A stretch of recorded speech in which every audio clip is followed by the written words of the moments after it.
Hello everyone, कैसे हैं आप सब। आशा करता हूँ सभी लोग ठीक होंगे। तो आज हम लोग जो टॉपिक डिस्कस करने जा रहे हैं उसका नाम है इनकाउंटर।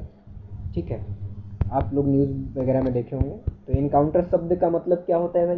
तो इनकाउंटर शब्द का मतलब एक होता है एक्स्ट्रा जुडिशियल किलिंग के नाम से भी जाना जाता है, एक्स्ट्रा जुडिशियल किलिंग के भी नाम से जाना जाता है। और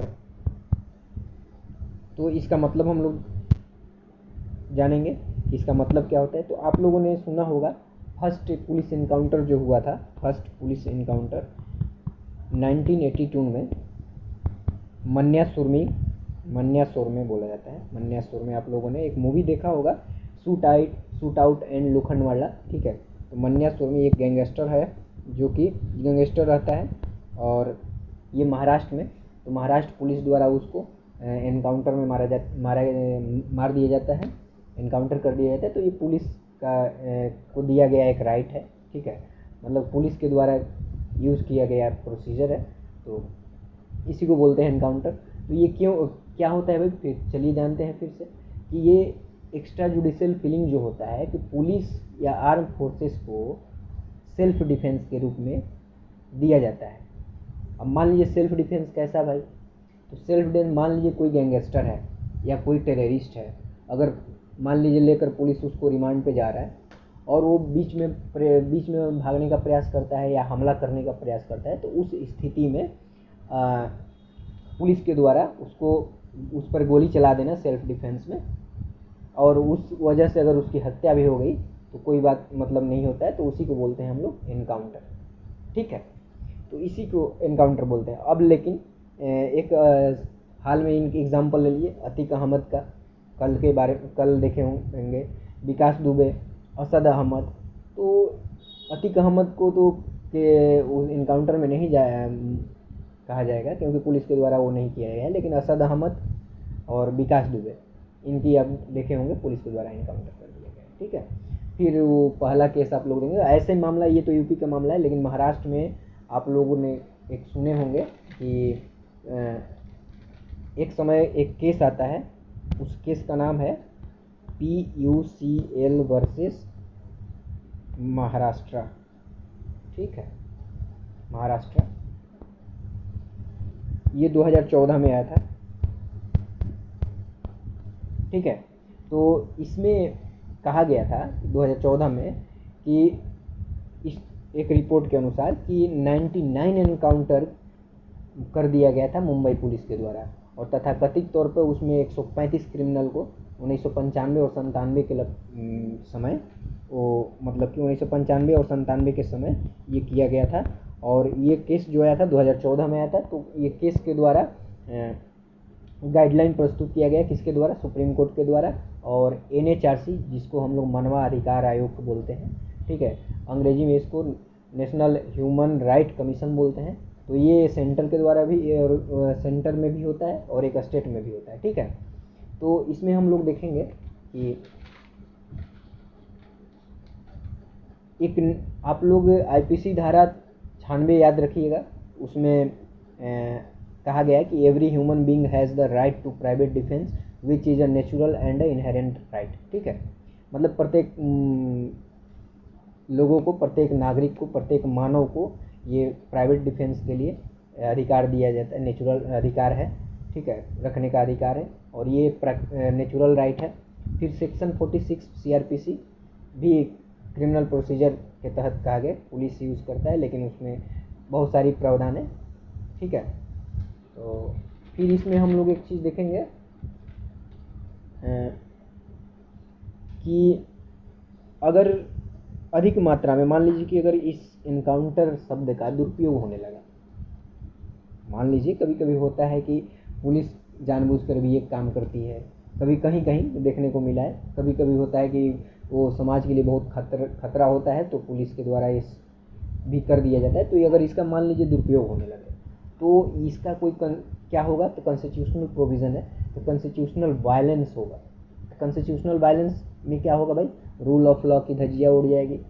ठीक है, जो रूल रेगुलेशन बना है वो उसके तहत आप नहीं चलेंगे। क्या होता है कि अगर कोई व्यक्ति क्राइम करता है तो उसको पहले कोर्ट में प्रस्तुत किया जाता है। कोर्ट के माध्यम से अगर उसको क्रिमिनल एक्टिविटी में पाया तो उसको सज़ा सुनाई जाती है। तो ये सब मामला है। तो उसके रूल ऑफ लॉ का हनन वायलेंस हो रहा है होगा। फिर आर्टिकल 21, किसी भी व्यक्ति अगर को क्राइम करता है तो क्राइम करने वाले व्यक्ति को हीनस क्राइम छोड़ के बाकी क्राइम करने वाले व्यक्ति को उसको सुधरने की मौका दिया जाता है पुलिस के द्वारा, मतलब कि जुडिशियल के द्वारा। और उसके लिए आर्टिकल 21 प्रस्तुत किया गया। Right to life and personal liberty की बात की गई है, ठीक है। फिर कहा गया है इसमें कि पुलिस को भी फॉलो करना चाहिए कॉन्स्टिट्यूशनल प्रोविज़न को, प्रिंसिपल को, सैद्धांतिक रूप से इसको फॉलो करना चाहिए। फिर देखिए एक चीज़ और कि गाइडलाइन में सुप्रीम कोर्ट जो PUCL वर्सेस महाराष्ट्र है, PUCL वर्सेस महाराष्ट्र केस था, ठीक है, उस जो 2014 में आया था, उसमें सुप्रीम कोर्ट की गाइडलाइन आई थी कि पहले क्या करना है कि FIR दर्ज करना है, फिर इन्वेस्टिगेशन करना है, ठीक है, और फिर क्या करना है कि आपको एक शब्द है कि क्रिमिनल के रिगार्डिंग में उसको बोलते हैं कि रिकॉर्ड टिप ऑफ, ठीक है। इसका मतलब होता है कि क्रिमिनल के एक्टिविटी को परखना और उसको मतलब कि कमीशन को प्रस्तुत करना। फिर एक चीज़ और है उसमें कि आप स्वतंत्र रूप से तहकीकात करिए, ठीक है, इंडिपेंडेंट इन्वेस्टिगेशन होनी चाहिए, जैसे कि CID टीम, पुलिस टीम के द्वारा। और फिर आपको वो करने से पहले आप NHRC को इन्फॉर्म करें, ठीक है, इमीडिएट इन्फॉर्म्ड होना चाहिए। फिर एक्शन शीघ्रता से लेना ही चाहिए, प्रॉम्प्ट एक्शन होनी चाहिए इसमें। और NHRC का भी गाइडलाइन है 1997 में MN वेंकट चलैया के द्वारा, एक नाम है, आप लोग याद रखिएगा, ये दिया गया था NHRC में जो गाइडलाइन दी गई थी, MN वेंकट चलैया, ठीक है, प्रोनाउंसिएशन में मत दिएगा। तो इनका नाम था, इनके द्वारा एक रिपोर्ट गाइडलाइन दिया गया था NHRC को। तो कहा गया था कि क्रिमिनल, अगर कोई भी क्रिमिनल हो तो उसको पहले FIR रजिस्टर करिए, फिर इन्वेस्टिगेशन करिए, फिर कंपनसेशन की भाव होनी चाहिए, फिर इंडिपेंडेंट एजेंसी जैसे फॉर इन्वेस्टिगेशन जैसे CID हो गया, पुलिस हो गया, उनके द्वारा भी यही कहा गया था। तो इसी गाइडलाइन को फॉलो करने की बात की गई थी, ठीक है। फिर देखिए इसमें अब मुद्दा यहाँ पे आती है कि जो एक्स्ट्रा जुडिशियल किलिंग एक्टिविटी जो होती है, आप लोगों ने हैदराबाद वाली केस सुने होंगे, जो कि एक महिला डॉक्टर थी जिनको रेप करके मार दिया गया था। उसमें भी मतलब कि एक्स्ट्रा जुडिशियल किलिंग, ऐसे हीनस क्राइम के लिए तो मान लीजिए होना चाहिए, मतलब, लेकिन फिर भी जुडिशियल होता है, इसलिए न्याय व्यवस्था को सम्मानित करने के लिए तो मतलब कि ये प्रचलन ना हो, इनकाउंटर वाली प्रचलन नहीं होनी चाहिए, ठीक है, ज़्यादा मात्रा में नहीं। तो उसमें क्या होता है कि आपके जुडिशरी पे सवाल खड़ा हो जाता है, फिर सरकार पे, गवर्नमेंट में सवाल खड़ी हो जाती है, ठीक है, एडमिनिस्ट्रेशन पे सवाल खड़ा हो जाएगा। तो ये कैसे होता है? तो देखिए ये रीज़न क्या है, reason behind increasing extra judicial killing क्या है? ये पब्लिक सपोर्ट, कभी कभी देखे होंगे आप, पब्लिक सपोर्ट रहता है कि भाई पब्लिक सपोर्ट के द्वारा मतलब पुलिस को सपोर्ट किया जाता है और पुलिस के द्वारा उसको मार दिया जाता है, ठीक है।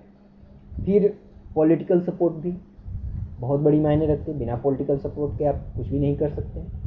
फिर पुलिस जो मारते हैं, जैसे कोई अधिकारी हो गया, उनके मार देने के बाद उनको प्रमोशन देना, कैश इंसेंटिव देना, जैसे इनकाउंटर के लिए प्रोत्साहन राशि हो गई, उनको रिवार्ड दे देना, ये सब चीज़ें उनको प्रमोट करता है, जो कि होनी नहीं चाहिए। फिर एक होता है इनइफेक्टिव इंस्टीट्यूशन, जैसे NHRC, state human right commission और नेशनल ह्यूमन राइट कमीशन, ये जो है अपनी काम जो प्रक्रियाएं हैं वो सही से नहीं कर पा रही हैं। ये अपना जो काम है, वर्क है, उसको सही से एक्शन नहीं सही से इम्प्लीमेंट कर पा रहे हैं, इसलिए इनको पूर्ण रूप से इफ़ेक्टिव होना होगा। फिर एक चीज़ है पुलिस को, ठीक है, हीरोइज़म नेचर वाला दिखाना। मार देने के बाद पुलिस को हीरो की तरफ वो देखना, ठीक है। और यही नेचर हो, यही रीज़न है। बाकी आप अगर रूल ऑफ लॉ इस्टेब्लिश करना है तो आपको जुडिशरी के हिसाब से चलना होगा, कॉन्स्टिट्यूशन के हिसाब से चलना होगा। तो ये सब चीज़ें होनी चाहिए जो कि गवर्नमेंट के द्वारा, मतलब कि किसी भी सरकार में इसको इम्प्लीमेंट करने की पूरी तरह से प्रक्रियाएं होती हैं। तो आज के लिए इतना ही। अगर इसमें कुछ रिफॉर्म करने की ज़रूरत होगी तो आप लोग बताइएगा। तब तक के लिए धन्यवाद। Thank you very much.